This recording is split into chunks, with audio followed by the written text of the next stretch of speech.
Bonjour tout le monde, aujourd'hui on a une émission 4 et Ala, il y a quoi à faire pour le sommaire? Mais déjà, on va partir du côté de la Suisse dans le bateau de Alain Rora. Ensuite, on va retrouver le technicien de Damien Seguin et on va aussi tout apprendre sur la coque. Ah oui c'est vrai, on les pêche à marée basse. Non, mais la coque des IMOCA. Ah ok, place au générique.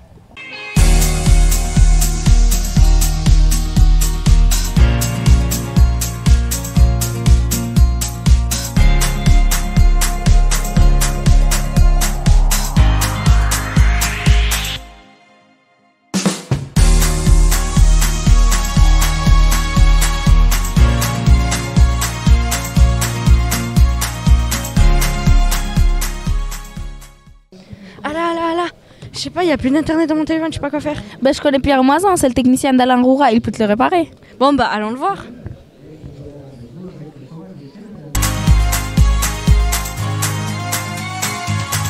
En quoi consiste votre rôle de préparateur technique et responsable électronique pour le bateau d'Alain Rora? C'est de faire que tout fonctionne et que si ça tombe en panne, on a des solutions de rechange. Donc on a du matériel de spare, enfin de rechange en français. Et après, on a dans tous nos systèmes, c'est de réfléchir et de concevoir la redondance pour si jamais on a un problème sur le système numéro 1, donc on puisse passer sur un système secondaire, tertiaire ou même quaternaire, avec des performances forcément un petit peu dégradées, mais le moins dégradées possible. Et il faut que ce soit toute problématique des bateaux de course, et de la compétition en général.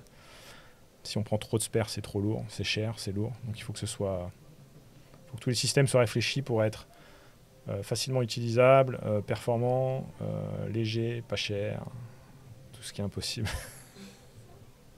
Mais c'est l'idée.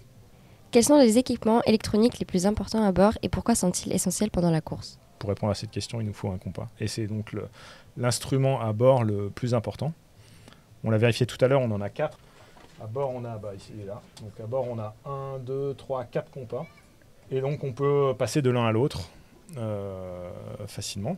Alors que le compas primaire, c'est un compas à base de technologie, on va dire fibre optique. Donc c'est un compas qui coûte 80 000 €. Le même qu'il y a dans les sous-marins nucléaires. Donc il coûte cher et il est très précis. Sur tous les bateaux du Vendée Globe, la difficulté et peut-être aussi pareil, une fois de plus, comme dans la vie, la difficulté, c'est d'aller droit. Parce que dès qu'il y a les bateaux à voile, donc il y a besoin de vent, mais le vent fort, c'est une problématique qu'on sait gérer relativement facilement. La difficulté, c'est l'état de la mer. Et donc vous verrez dans les mers du Sud, je ne sais pas si vous avez déjà vu des images du Vendée Globe, mais ça devient vite vraiment du 4x4. Et dans ces conditions-là, c'est dur d'avoir le bateau qui garde son cap.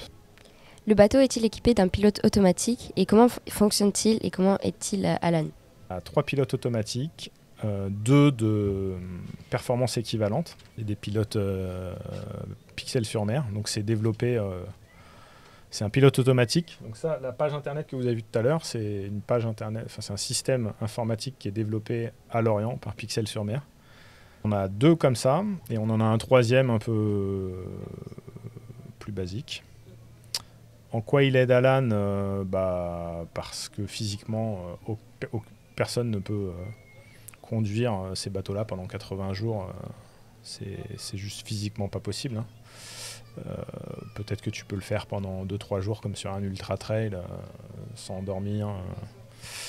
Mais après, si tu fais ça pendant 2-3 jours, après tu vas t'écrouler complètement. Donc, en solitaire, c'est absolument nécessaire. On peut essayer. Si on fait auto, là on lui a demandé d'aller droit, mais là vous voyez la barre bouge un petit peu. Et donc si on lui dit d'aller à droite de 10 degrés, là je vais appuyer. Et tu vois, quand on appuie, tu vois, hop. Donc là, il y a entre guillemets le volant du bateau. Et en permanence, le pilote va venir bouger la barre pour s'ajuster à la consigne du marin qui va lui dire va à gauche, va à droite. Ou alors, c'est le pilote automatique qui, lui, va décider. On a d'autres, tu vois, ici, il y a le S. Donc S, c'est speed. Donc on peut dire, j'ai envie d'aller à 30 km/h, à 20 nœuds. Donc tu appuies, tac. Et là, le bateau va rester à 30 km/h. Si un appareil important tombe en panne en mer, Alan peut-il le réparer seul? L'avez-vous préparé pour cela? Oui, oui. Après, sur un compas à 80 000 euros, c'est pas possible de le réparer en mer. Par contre, ce qu'on peut, c'est passer sur le compas numéro 2, sur d'autres systèmes. Mais oui, oui, on s'entraîne à ça toute l'année. Quelle innovation électronique récente améliore-t-il la performance et la sécurité de ces IMOCA? Ça va être cet appareil-là, cette télécommande. Donc historiquement, les pilotes automatiques, un peu comme du temps de Jack Sparrow, on voit dans le film, il y a toujours quelqu'un qui a la barre, la grosse barre. Et donc lui, clairement, on lui dit va direction l'Amérique, plein ouest, cap au 270. Et donc il a sa boussole et il fait 270.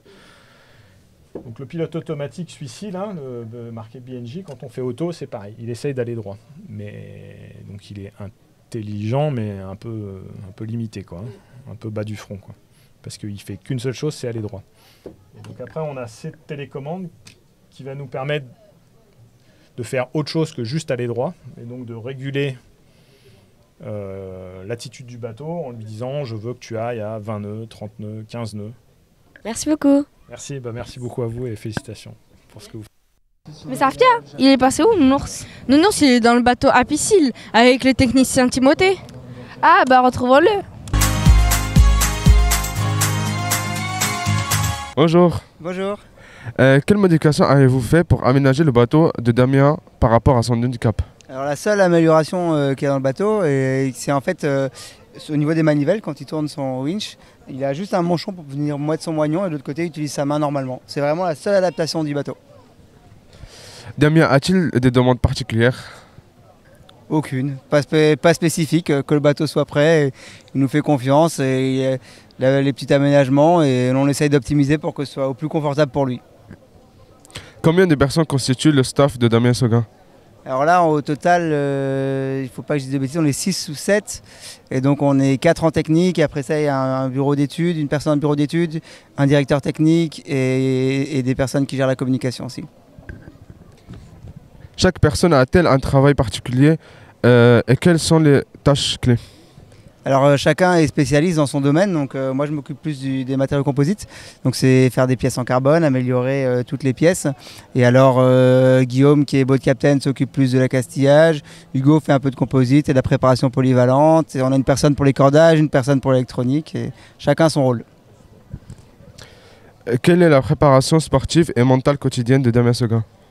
Ouais, Damien il se prépare physiquement, après nous je ne suis pas avec lui toute la journée mais il se prépare physiquement, je pense qu'il fait du rameur, du vélo, de la natation et au niveau préparation mentale je ne sais pas exactement ce qu'il fait. Damien Seguin est-il en capacité de réparer lui-même toutes les casses possibles sur son bateau? Oui, alors nous on adapte, on fait des petites fiches pour qu'il puisse réparer si jamais il casse du carbone, de l'électronique ou de l'accastillage. Et quand il a un problème, il peut consulter ses fiches et on essaye de lui mettre le maximum de matériel pour qu'il puisse réparer à bord. Merci monsieur. Merci. Tu sais c'est quoi le plus important dans un bateau? La voile. Non, c'est la coque. Bon, faut qu'on trouve un spécialiste. Oui, Nounours. Bonjour. Bonjour. Comment la forme de la coque influence-t-elle la vitesse et la stabilité du bateau? Oh, c'est une question complexe. Comment ça influence la stabilité et la vitesse du bateau? Large, ça va être plus planant sur l'eau. Par contre, c'est efficace quand le bateau va vite. Par contre, c'est moins efficace quand il y a moins de vent. Donc ça crée plus de traînées. De quoi est faite la coque et pourquoi utilise-t-on ce matériel? Alors la coque est faite en fibre de carbone. Et pourquoi est-ce qu'on utilise ça? Parce que c'est résistant, raide et léger. Comment la coque est-elle faite pour résister au choc, par exemple contre les objets flottants ou de grosses vagues? Alors c'est pas fait pour résister au choc, hein. Ça résiste à l'impact de la mer et tout, mais ça ne résiste pas forcément à l'impact d'un objet flottant. C'est quand même assez solide, donc c'est une coque, c'est une épaisseur de carbone, une épaisseur d'âme et une autre épaisseur de carbone. Qu'est-ce que l'anti-capotage et comment cela est-il à éviter que le bateau se retourne? Pour pas que le bateau se retourne, il y a une quille dessous. Donc une quille sur nos bateaux, les IMOCA, elle fait 4,50 m et au bout il y a un bulbe en plomb qui fait 2,5 tonnes. Comment les designs font-ils pour que la coque soit à la fois solide et légère? On utilise du carbone et de la structure à l'intérieur.